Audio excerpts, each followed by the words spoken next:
রাধে রাধে, নমস্কার। কেমন আছো তোমরা সবাই? আশা করছি সকলে খুব ভালো আছো। হ্যাঁ, নিচ্ছি। তো এই যে আমরা দুজন মিলে এখন যাব নদীতে। বিশুয়া আমাদের মধ্যে যে নিয়মটা আছে, তো তার জামা কাপড়গুলো কাছাকাছি করতে হবে। সবাই ধোয়া কাচা শুরু করে দিয়েছে, আর আমি তো হলো শুক্রবার শনিবার আর সংক্রান্তির দিন দিতে পারবো না, তো আজকে যাচ্ছি আমরা। কেন, কি করবা?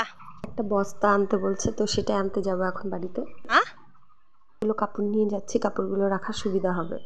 দোকানেগুলা না, বস্তা নিই একটা। দাদা পৌঁছে গেছে, আমি বস্তা নিতে গেছিলাম, কাপড় চোপড়গুলো রাখা ভালো হবে। তো নামি। তো এখানে হচ্ছে এই যে নদীতে এসেছি, কারণ হচ্ছে আমাদের মধ্যে যে একটা হচ্ছে পয়লা বৈশাখের আগের দিন যে সংক্রান্তি যায়, তো সেটাকে বিশুয়া বলে। তো সেই দিন সমস্ত কাপড় চোপড় ধুয়ে, মানে তার কয়েকদিন আগের থেকে ধোয়া কাচা শুরু হয়ে যায় সবারই। তো এই যে আমারও সেটাই চলছে, যে বিছানা, ক্যাথা, মশারি, মানে যত কিছু আছে সব পরিষ্কার পরিচ্ছন্ন করে এই যে এগুলো নিতে হয়, ঘর দৌড় মোছা কোছা এগুলো সব করতে হয়। তো ওই জন্য আমি হচ্ছে এখানে হচ্ছে এই কাপড় চোপড়গুলো ধুতে এসেছি। কারণ একা একা তো হচ্ছে নদীতে এসে, হ্যাঁ বিছানা চাদর মশারি এইসব ধুয়ে নিয়ে যেতে পারবো, কিন্তু ক্যাথা ব্ল্যাঙ্কেট এগুলো তো ধুতে পারবো না। তো ওই জন্য আপনাদের দাদা ভাইয়ের আশা, তারে একটু চিপে দিবে। তো ক্যাথাটা আর দেখুন পারছি না, তো ওকে ডাকছি আমি। হাতে রাখছিলা, কি গরম হয়ে গেছে ওখানে রোদ্দুটার মধ্যে, দেখো তো। হবেই, বললাম ছায়াটার মধ্যে রাখো। এখানে আপনার দাদা ভাইয়ের মাছ ধরার পরিকল্পনা চলছে, আর আমি বললাম মোবাইলটা ছাওয়ার মধ্যে রাখতে, রোদ্দুতে রেখে দিয়ে ওখানে গেছে উপরে। হয়েছে, জিনিসটা নাও, মাছ মাছ পরে ধরতে আইসো। উপরে কিন্তু আগে ক্যাথা ট্যাথাগুলো রেখে আসলো, আর এখন এগুলো বাকিগুলো নিয়ে যেতে হবে। তো ওরা মাছ ধরতে আসবে, তাই কাকুকে বলছে চলো। কাকু বরফ খাচ্ছে। আর এখানে একটু বকাও খাবো, এই যে দিক দিয়ে যাবো তো মাটিটা নরম, পাটা ঢুকে যায়, তো ওখানে কাজ টাজ ফেলে নাকি, তো ওই জন্য বকাও এখন খেতে হবে আমাকে। মাছ ধরতে আসবা? কেউ মাছ ধরতে আসবে? আমি কি জানি যে ওখানকার মাটিটা তো নরম, পাটা ঢুকে গেল। হয়ে গেছি, ও ওখানে ক্যাথারগুলো বিছানা চাদর আর মশারি দিয়ে দিছে, আর এখন আমি এগুলো কাপড়গুলো শুকাতে দিব। তো এই যে এখন ওগুলো কাপড়গুলো আমি শুকোতে দিচ্ছি, কারণ হচ্ছে সমস্ত দিকে একদম সব কাপড় ছড়াছড়ি। তো এগুলো এখন কাপড়গুলো দিয়ে আরও জায়গা পাবো না, তারপরে দিতে হবে ওই পাশে। মানে এই মানে যত কিছু হয় না এই বিশুয়াতে, মানে কাপড় শুকাতে কাপড় ধোয়া কাচা করলে নাকি যে যত রোগ অসুখ বিসুখ, শরীরের ব্যথা বেদনা, মানে এগুলোর জন্য ধুয়ে দিতে হয়, ওগুলো জানতে রোগ টোগগুলো না হয়। তারপর হচ্ছে বিশুয়ার দিনে হচ্ছে আমাদের মধ্যে অনেক কিছু নিয়ম আছে, হলো ছোলা মটর, নিম পাতা, চাল ভাজা, তারপর হচ্ছে চিড়ে ভাজা, এসব দিয়ে ছোলা মটর খেতে হয়। ভালোই লাগে অনুষ্ঠানটা, মানে সবার বাড়িতে ছোলা মটর রান্না হবে, আর হচ্ছে নিম পাতা তো খেতেই হবে। আর আমাদের আর একটা হচ্ছে নিয়ম করবে, মানে হাঁড়ি বসাবে পুজো ঠাকুরের ওখানে তুলসী পাড়ে। তো একটা কি জল বলে, ওই জলটা তৈরি করবে, কারণ আমার হচ্ছে হাজব্যান্ড আর আমার ভাসুর মানে কয়েক মাসের ছোট বড়। শুয়ে শুয়ে টিভি দেখছে, আর আমি এসে এই যে কাপড় চোপড় ছাড়া হয়ে গেছে, কাপড় চোপড় সব ছেড়ে নিয়েছি, কারণ নদীতে গিয়েছিলাম যেহেতু, ওই জন্য কাপড় চোপড় তো ছাড়া উচিত। আর পুরোটাই ভিজে গেছিলাম, ওই জন্য কাপড় চোপড় ছেড়ে এই যে এখন আসলাম, বাকি রান্নাটুকু করে তারপরে পুজোর কাজগুলো করবো। হুম হুম হ্যাঁ, নিয়ে যাব। নামতে পারবি তো? আমরা কেমন করে নামাই দিব, নিজে নিজে নামতে হবে। আবার বিছানাটা পাড়া বাকি আছে, বিছানাটা পাড়তে হবে, তো রান্না করি। এই ঘরের লাইটটা দে তো। তো নদীতে গিয়ে এই যে এই মাছগুলো ধরে নিয়ে এসেছে, এগুলো পুঁটি বলে না বৈরালি মাছ বলে, তো এগুলো ধরে নিয়ে এসেছে। আর এই যে কালকের যে একটু লাউ ডাঁটা বেঁচে গেছিলো, তো সেগুলো দিয়ে ওখানে হচ্ছে মাছের ঝোল করছি আলু বেগুন দিয়ে।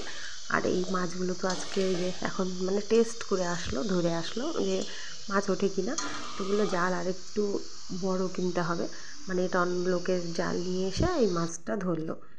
তো যা বলছিলাম যে আমার ভাসুর আর আমার হলো হাজব্যান্ড, 1 বছরের মধ্যেই হয়েছে। বছরের মধ্যে মানে কি, মানে 8-9 মাসের ছোট বড় হবে। তো মানে আমার ভাসুর হওয়ার 2-3 মাসের মধ্যে আমার হাজব্যান্ড আমার শাশুড়ির গায়ে এসেছিল, বুঝতে পারেনি। তো মেয়ে মানুষের যে ঋতুচক্রটা হয়, তো সেই জিনিসটা হয়নি, বুঝতে পারেনি। তো না হওয়ার পরিবর্তে যদি বাচ্চা গায়ে আসে, তো সেই বাচ্চাটাকে নাকি অমরা বাচ্চা বলে। তো তার হলো আবার আকাশটাকে বাজ পড়ে, তো এগুলোর থেকে অসুবিধা।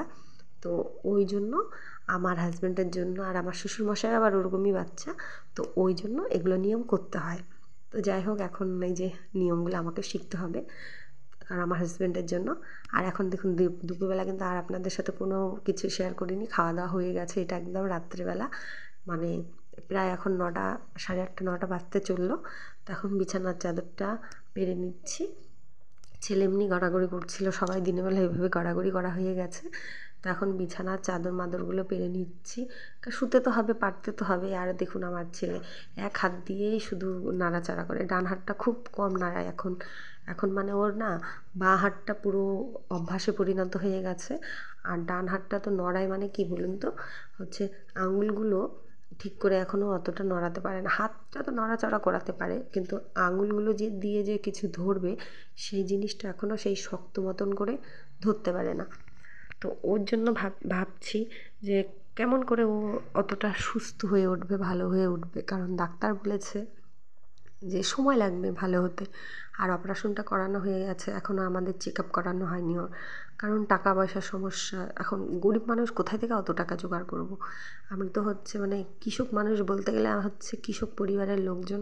তো সেরকম একদম মানে যাকে বলে নিম্নবিত্ত পরিবারের লোক আমরা। তো কীভাবে কী করব, ওটা এখন চিন্তা ভাবনা। একে তো হচ্ছে ছেলের চিকিৎসার কারণে অনেক ধার দেনা হয়ে গেছে মানে লোকের কাছে। তো তাদেরকেও তো হচ্ছে ধার দেনা চুকোতে হয়েছে।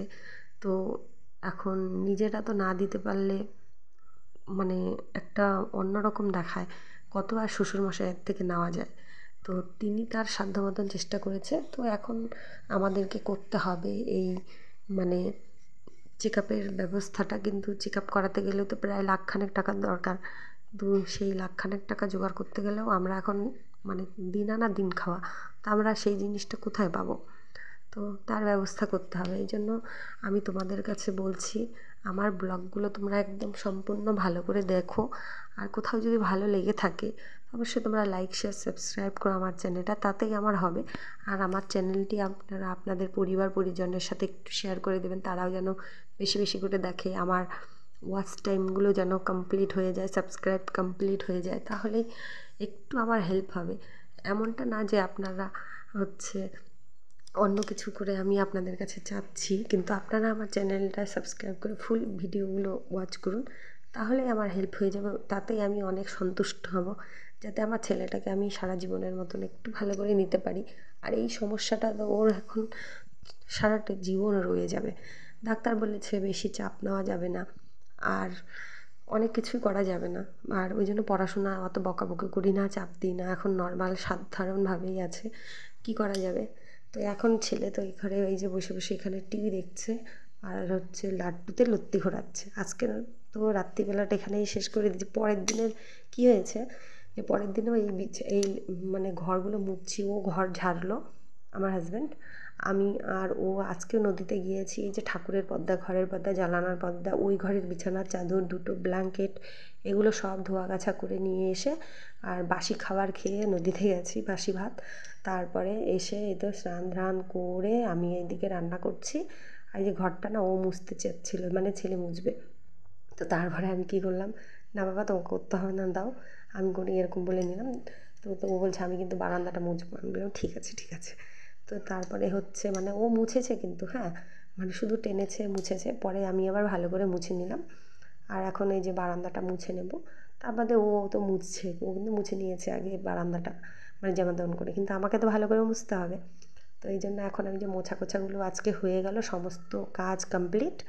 তারপরে পরের দিনে হচ্ছে সংক্রান্তির খাওয়া দাওয়া হবে, মানে আজকে ছোলা মটর ভিজিয়ে রাখার দিন, মানে রাত্রেবেলা ভিজিয়ে রাখবো, পরের দিনে সংক্রান্তি খাওয়া দাওয়া হবে।